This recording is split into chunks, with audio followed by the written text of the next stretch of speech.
हरियाणा में मुख्यमंत्री ने कुरुक्षेत्र से इलेक्ट्रिक बस सेवा की शुरुआत कर दी है। उन्होंने 10 नई बसों को हरी झंडी दिखाकर रवाना किया। इस योजना के तहत राज्य में प्रदूषण घटाने और सार्वजनिक परिवहन को और पर्यावरण अनुकूल बनाने का लक्ष्य है। मुख्यमंत्री ने कहा कि यह कदम हरियाणा को ग्रीन मोबिलिटी की दिशा में आगे ले जाएगा और यात्रियों को सस्ती व आरामदायक यात्रा का विकल्प मिलेगा। गुरुग्राम में मेरी फसल मेरा ब्यौरा पोर्टल से जुड़ी नई व्यवस्था शुरू की गई है। अब केवल वही किसान खाद प्राप्त कर सकेंगे जो पोर्टल पर पंजीकृत हैं। सरकार का कहना है कि यह कदम पारदर्शिता लाने और फर्जीवाड़े को रोकने के लिए उठाया गया है। कई किसानों ने इस पहल का स्वागत किया, जबकि कुछ ने पंजीकरण प्रक्रिया को और सरल बनाने की मांग की।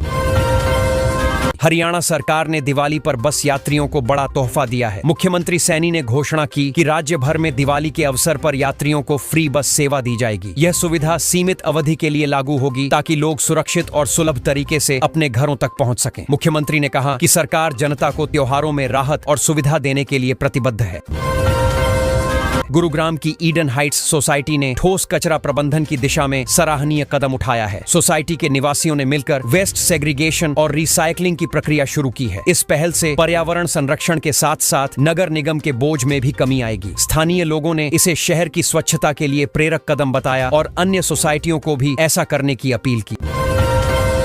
गुरुग्राम में स्वच्छता अभियान के तहत विद्यार्थियों को स्वच्छता की शपथ दिलाई गई। इस अभियान का उद्देश्य बच्चों में साफ सफाई के प्रति जागरूकता बढ़ाना था। कार्यक्रम में शिक्षकों ने छात्रों को बताया कि घर और स्कूल दोनों जगह स्वच्छता बनाए रखना क्यों जरूरी है। विद्यार्थियों ने पोस्टर बनाकर संदेश दिया कि स्वच्छ भारत ही सशक्त भारत का सपना तभी पूरा होगा जब हर नागरिक जिम्मेदारी निभाएगा।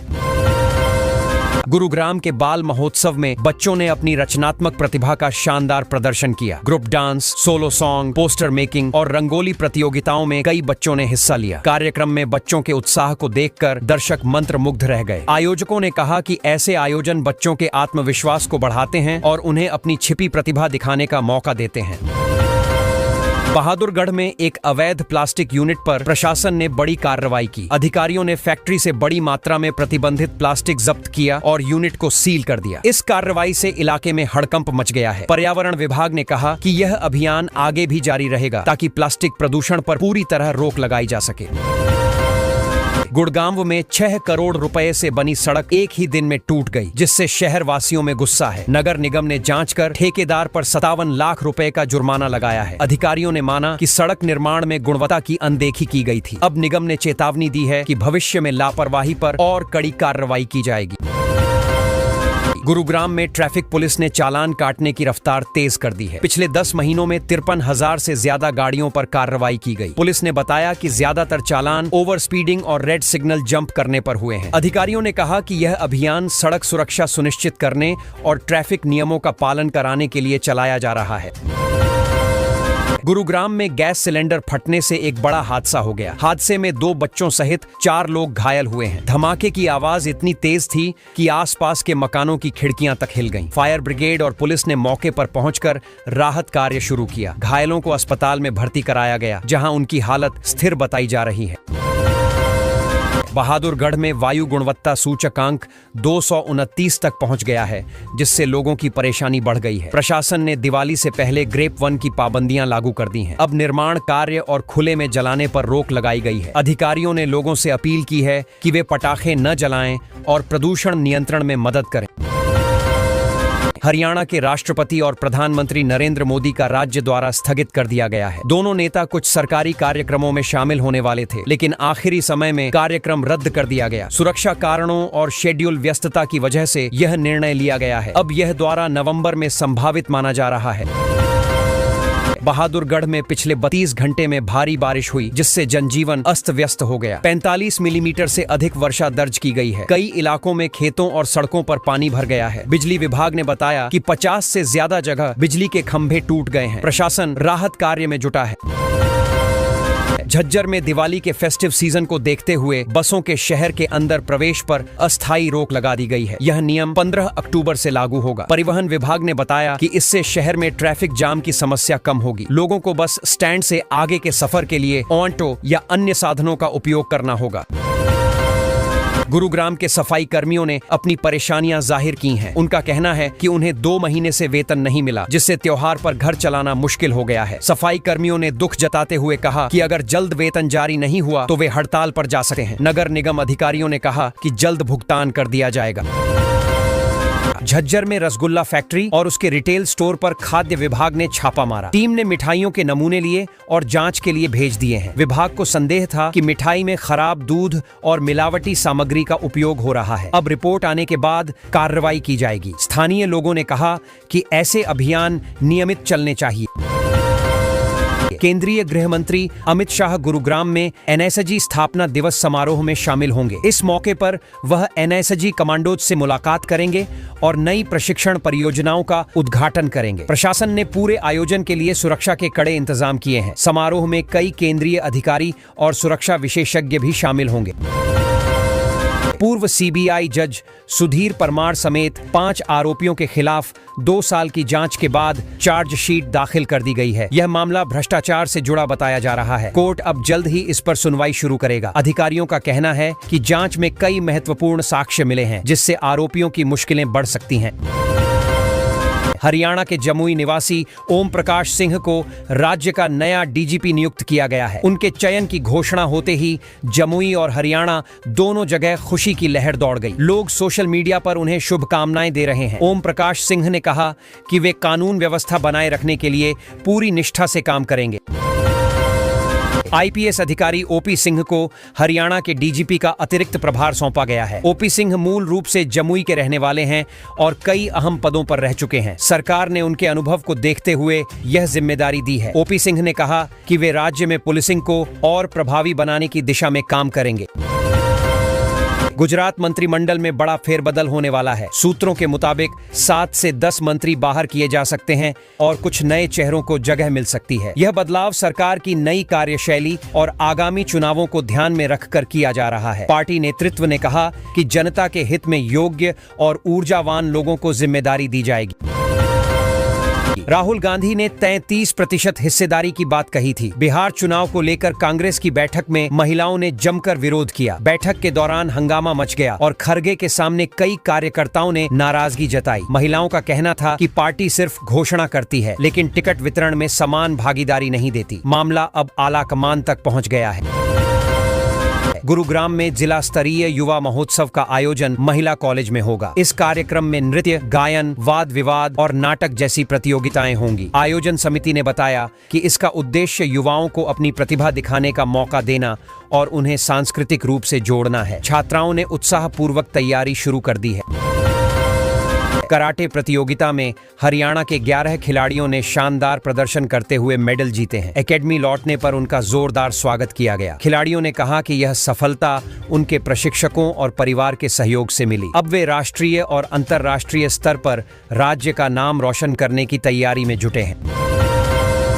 हरियाणा रोडवेज बसों में अब खुले पैसे रखने की झंझट खत्म होगी। जल्द ही यात्री यूपीआई से टिकट का भुगतान कर सकेंगे। यह कदम डिजिटल इंडिया अभियान को मजबूती देगा और यात्रियों को राहत मिलेगी। बसों में QR कोड की व्यवस्था की जाएगी ताकि भुगतान आसान हो।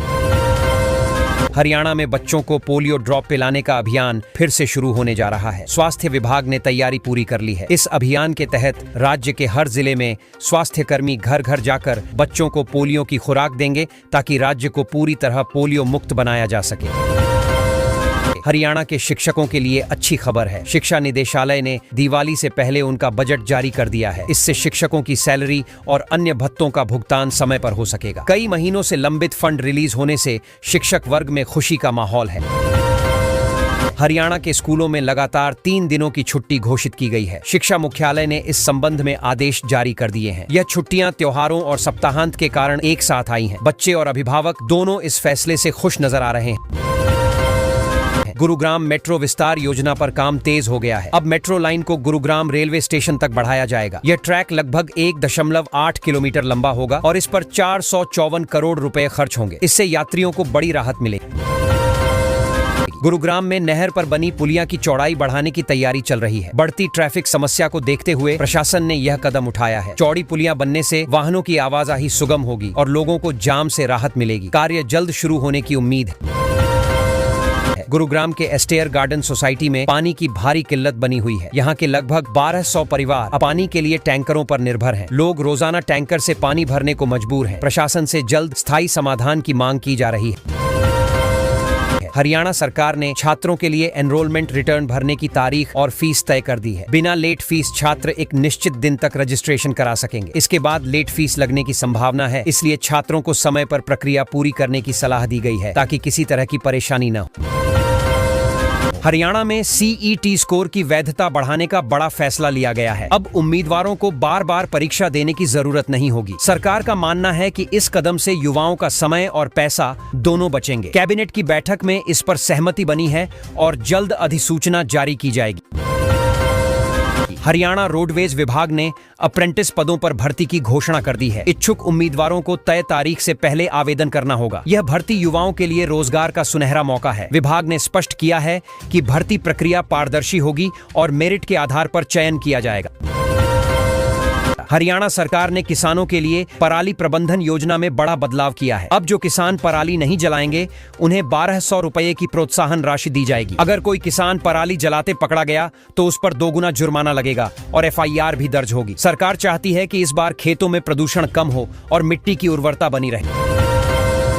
हरियाणा में मौसम धीरे धीरे करवट ले रहा है। ठंडी हवाओं और सुबह की धुंध ने सर्दी की दस्तक दे दी है। किसानों को इस बदलते मौसम से गेहूं की बुवाई का अच्छा मौका मिला है। मौसम विभाग ने बताया कि आने वाले दिनों में तापमान और गिरेगा। गुरुग्राम और आसपास के जिलों में शनिवार की सुबह इस सीजन की सबसे ठंडी रही। प्रधानमंत्री नरेंद्र मोदी की सोनीपत रैली फिलहाल स्थगित कर दी गई है। भाजपा नेता मोहनलाल बड़ौली ने दावा किया है कि रैली की नई तारीख जल्द घोषित की जाएगी। पहले यह कार्यक्रम 17 अक्टूबर को होना था, लेकिन अब PM का हरियाणा द्वारा रद्द हो गया है। राजनीतिक हलकों में चर्चा है कि यह फैसला मौजूदा हालात को देखते हुए लिया गया है। हरियाणा में IPS पूरन कुमार सुसाइड केस ने बड़ा राजनीतिक तूफान खड़ा कर दिया है। इस केस में सरकार ने DGP शत्रुजीत कपूर को लंबी छुट्टी पर भेज दिया है। वहीं रोहतक में SIT जांच में नए एंगल से जांच की जा रही है, जिसमें 2 लाख रुपए की रिश्वत की बात सामने आई है। पूरन कुमार का परिवार अब भी न्याय की उम्मीद लगाए बैठा है। गुरुग्राम में यातायात नियमों का पालन न करने वालों पर पुलिस ने कड़ी कार्रवाई की है। पिछले कुछ दिनों में 17,000 से ज्यादा चालान काटे गए हैं और कुल 2 करोड़ रुपए से अधिक का जुर्माना वसूला गया है। पुलिस का कहना है कि अब कैमरों के जरिए निगरानी बढ़ाई गई है ताकि सड़क पर अनुशासन कायम रहे। हरियाणा में बेशकीमती खजाने की तलाश जारी है। वैज्ञानिकों की टीमें 12 से अधिक गांवों में ड्रिलिंग कर रही हैं। कहा जा रहा है कि जमीन के नीचे दुर्लभ खनिज या तेल जैसे पदार्थ मिलने की संभावना है। यह खोज सफल रही तो प्रदेश की अर्थव्यवस्था को बड़ा फायदा होगा और लोगों को नए रोजगार मिलेंगे। गुरुग्राम में नगर निगम ने सड़कों की गुणवत्ता पर सख्त रुख अपनाया है। सेक्टर 51 इलाके में खराब निर्माण सामग्री का इस्तेमाल करने पर ठेकेदार पर जुर्माना लगाया गया है। अधिकारियों का कहना है कि शहर में निर्माण कार्यों की नियमित जांच होगी ताकि नागरिकों को बेहतर सड़कें मिल सकें और सरकारी धन की बर्बादी रुके। PWD विभाग पर एक किसान ने गंभीर आरोप लगाया है। किसान का कहना है कि उसकी जमीन पर बिना अनुमति सड़क बना दी गई। इससे नाराज होकर उसने आत्मदाह की चेतावनी दी है। मामला प्रशासन तक पहुंचा है और जांच के आदेश दे दिए गए हैं। अधिकारी किसान से बातचीत कर समाधान निकालने की कोशिश कर रहे हैं। गुरुग्राम रेलवे स्टेशन को मेट्रो से जोड़ने की तैयारी शुरू कर दी गई है। इस परियोजना से यात्रियों को बड़ी राहत मिलेगी। रोजाना हजारों लोग जो स्टेशन तक पहुंचने के लिए परेशान होते हैं, उन्हें अब सीधी मेट्रो सुविधा मिलेगी। योजना के तहत स्टेशन के पास इंटरचेंज पॉइंट बनाया जाएगा ताकि ट्रैफिक कम हो सके। मुख्यमंत्री नायब सिंह सैनी को शेर-ए-पंजाब महाराजा रणजीत सिंह पुरस्कार से सम्मानित किया गया। उन्होंने गुरु तेग बहादुर के जीवन पर आधारित एक पुस्तक का विमोचन भी किया। इस अवसर पर उन्होंने कहा कि देश की सांस्कृतिक धरोहर को संजोना हर नागरिक का कर्तव्य है। कार्यक्रम में कई गणमान्य लोग मौजूद रहे। हरियाणा में मुख्यमंत्री नायब सिंह सैनी का दिल्ली दौरा रद्द कर दिया गया है। इसके साथ ही नूंह जिले का कार्यक्रम भी स्थगित कर दिया गया। बताया जा रहा है कि राज्य में मौजूदा परिस्थितियों और सुरक्षा कारणों से यह निर्णय लिया गया है। हालांकि नई तारीख का ऐलान जल्द किया जाएगा।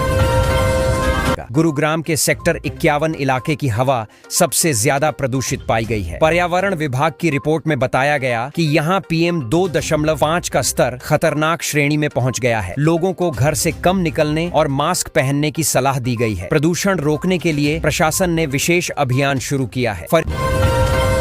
फरीदाबाद में मोटापा निवारण स्वास्थ्य अभियान को लोगों से बड़ा समर्थन मिला है। इस पहल के तहत डॉक्टरों और सामाजिक संगठनों ने मिलकर नागरिकों को फिटनेस, योग और संतुलित आहार के फायदे समझाए।